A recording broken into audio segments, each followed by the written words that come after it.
Death was no stranger to England's King Henry V. On multiple occasions, he had narrowly escaped it. So when the 35-year-old monarch finally faced his end, there was a certain grim inevitability to it.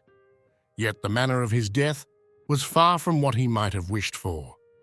As the brilliant Suzy Edge put it, if you're going to write positively about a war hero, if you want to immortalize him, then an embarrassing illness associated with his anus makes this challenging. Welcome, or welcome back, to Lemmy history. Until now, I haven't explored Henry V in detail, despite his status as one of the most famous rulers of late medieval Europe. After all, he did what few before him had managed. He united the crowns of England and France, at least on paper. Had he lived longer, he might have turned that fragile claim into a political reality. But instead of beginning with his triumphs, I'll start at the very end, with his slow and agonizing death. There are two reasons for this. First, it starkly illustrates the brutal reality of late medieval life, even for kings. Second, it brings us closer to the man Henry truly was, for better or for worse. One thing is certain, he was never particularly afraid of dying. Henry had faced mortal danger on several occasions, even beyond the battlefields of France, including Agincourt, where he achieved his greatest victory in 1415. His brushes with death, however, began long before that, at the end of the 14th century. At the time, Richard II was still King of England, growing increasingly tyrannical. The fact that Henry's father, Henry Bolingbroke, was merely exiled rather than executed was a stroke of luck. But Bolingbroke had no intention of staying in exile. He was reportedly planning his return, determined to overthrow his cousin Richard and claim the throne for himself. The king had a simple way to discourage him, by taking Bolingbroke's eldest son, young Henry, hostage during a military campaign in Ireland. If the father acted recklessly, the son would pay the price, at least in the proverbial sense. This threat did nothing to deter Bolingbroke, who marched toward London at the head of an army. Richard was doomed to lose. Fortunately for Henry, the deposed king's personal affection for his young hostage prevented him from taking revenge while he still had the chance. Unsurprisingly, this period strained the relationship between Henry and his father. In fact, Henry V preferred his uncle, Richard II, over his own father, Henry IV. I'll dedicate a separate video to that topic. The same goes for Henry V's next near-death experience, arguably the most famous one. 4 years after Henry IV seized the throne, he faced a rebellion led by Welsh insurgents and backed by discontented English nobles. The decisive battle took place at Shrewsbury, near the England-Wales border. Henry V was on the battlefield when at precisely the wrong moment he looked up, just as an arrow nearly cost him an eye. Removing it required a special surgical instrument, and the wound had to be cleaned daily for 3 weeks. A serious ordeal, especially in the year 1403. Henry, however, had no desire to immortalize the deep scar. All his portraits depict him in profile, carefully showing only the undamaged side of his face. Henry's third brush with death came shortly after he became king. A conspiracy among the English nobility aimed to assassinate him and replace him with the man Richard II had once named as his heir. Since Richard had died childless, he had designated Edmund Mortimer, a distant relative, as his successor. However, Mortimer was a close friend of Henry's and betrayed the conspirators by informing the king of their plot. He remained loyal to Henry, while the conspirators lost not only their gamble, but also their heads. For a man who had already survived battle wounds and political intrigue, it seemed likely that Henry would meet his end either on the battlefield or as the victim of another plot. After all, he was England's warrior king. Nothing changed for Henry until 1422. By then, he had married the French princess Catherine of Valois, who had given birth to a son in December 1421. Shortly after, Henry returned to France to continue his campaign against the Dauphin, who refused to accept that his father, Charles VI, had ceded the French crown to the English king. The war raged on, with Henry relying on the Burgundians, valuable allies of England. In May, Catherine also arrived in France. The royal couple intended to present themselves in Paris as the future king and queen, but things did not go as planned. According to custom, such grand public appearances required the future monarch to provide meat and drink to the common people at his expense. Henry, eager to display his wealth, failed to uphold this tradition. Allegedly, there was even a conspiracy to hand Paris over to the Dauphin. By mid-June 1422, Henry was in the small town of Senlis, about 40 kilometers northeast of Paris, when he received an urgent plea for help from his ally, Philip of Burgundy. The Dauphin had launched an attack on Cosne, a strategically vital fortress that ensured communication between the allies. The commander of the fortress declared that if no reinforcements arrived by August 12th, he would surrender without a fight, a common practice at the time. Henry set out immediately, determined to personally lead his army in the city's defense. But he would never reach his destination. Instead, it was his brother, John of Lancaster, Duke of Bedford, who ultimately led the successful relief effort. The summer of 1422 was exceptionally hot.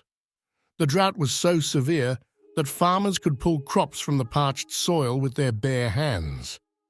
War only worsened the situation. Food was scarce, and what little was available was expensive. This hardship contributed to the public's disappointment when Henry failed to provide the expected feast in Paris. It was also the reason he had chosen not to do so. A chronicle from the time paints a grim picture of the crisis. The situation was so dire that wolves, usually confined to forests on the other side of the Seine, attempted to swim across the river to scavenge the garbage in Paris rather than starve. As king, Henry fared better than most, but the extreme heat took its toll. He spent hours on horseback, clad in heavy armor, while subsisting primarily on cured meat and ale, drinking water being a luxury. Paris, already struggling with food shortages, was also plagued by disease. Such outbreaks were common in summer, which was why kings and nobles avoided staying in large cities during the hottest months whenever possible. Not long after setting out, Henry suffered a sudden fainting spell. His doctors diagnosed him with an acute fever. Too weak to ride, he repeatedly attempted to continue the journey, only to fail each time. Eventually, he had to be transported by cart to Corbeil, south of Paris. His condition deteriorated so rapidly that his doctors feared administering medicine. Henry quickly realized he would not be able to lead the campaign himself and, as mentioned earlier, entrusted his brother Bedford with the mission. The gravity of the situation was evident in the urgent summons of Henry's personal physician, John Swanwith, from England, a journey that took 2 weeks. Meanwhile, masses and processions were held throughout northern France, praying for the king's recovery. Encouragingly, Henry continued to personally oversee the affairs of state. But it was only sheer determination that kept him going.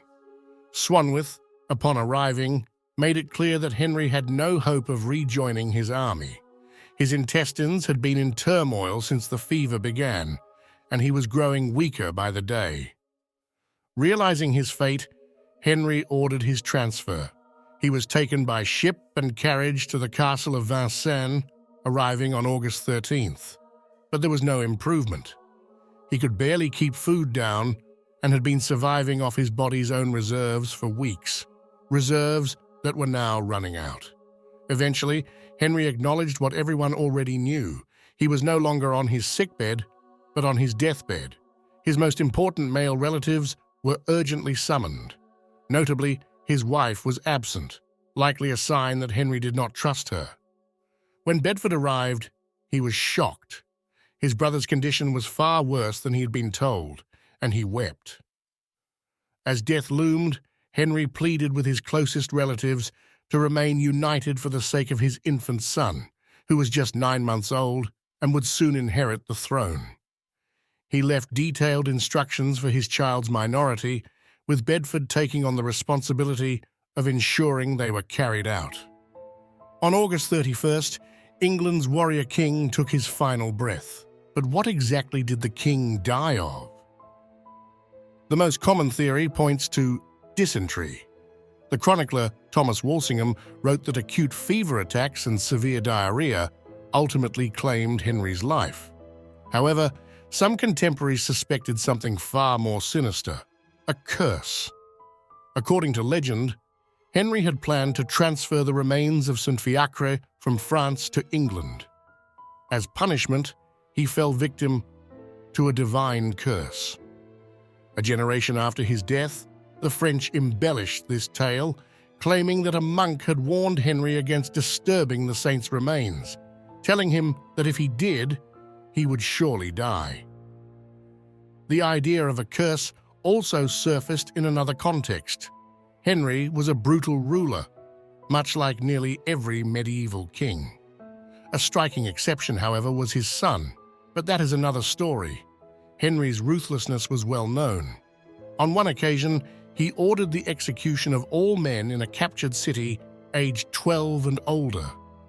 After Agincourt, he commanded his archers to slit the throats of French prisoners. At the time of his death, different regions had their own theories. In Normandy, some suspected leprosy. In Paris, it was said he had succumbed to smallpox. Modern historians have introduced additional possibilities, including Salmonella typhi, a bacterial infection that mimics early symptoms of typhoid fever, which is why the two diseases share a similar name. Cancer of the digestive tract has also been considered a potential cause. For those surrounding the dead king, a more immediate problem arose after his passing. Henry had wished, and was expected, to be buried in Westminster Abbey. Typically, to slow decomposition until the actual burial, the deceased would be sewn into the skin of an ox and placed in an airtight sarcophagus. But Henry was far from home. Worse still, only the new king could officially authorize the burial of his predecessor. Since the new monarch was just 9 months old, he needed assistance to carry out this duty. Bedford ultimately took charge, quite literally guiding young Henry's hand to sign off on the necessary arrangements. Meanwhile, the late king underwent a gruesome process of becoming a soup. His body was boiled in hot water to separate the flesh from the bones. The muscles, skin, tendons, and ligaments were stripped away, leaving only his skeletal remains to be transported to England. The bone broth was left behind in France. In England, Henry's bones were given a grand burial. His tomb, still accessible today, once reflected his royal status, though much of its former splendor has long since vanished. As early as 1467 and 1479, valuable parts of the grave disappeared. That this coincided with King Edward IV's desperate need for funds, having pushed Henry's son from the throne, was surely just a coincidence. During the Reformation in 1546, further treasures, including the bust atop the tomb, were stolen. A replacement bust was later added. Interestingly, Henry's original grave included his shield, helmet, and saddle, items of significant worth. Despite their value, the tomb robbers left them untouched. It seems there were limits, even for thieves, when it came to England's warrior king. Thanks for watching. I appreciate your likes and subscriptions.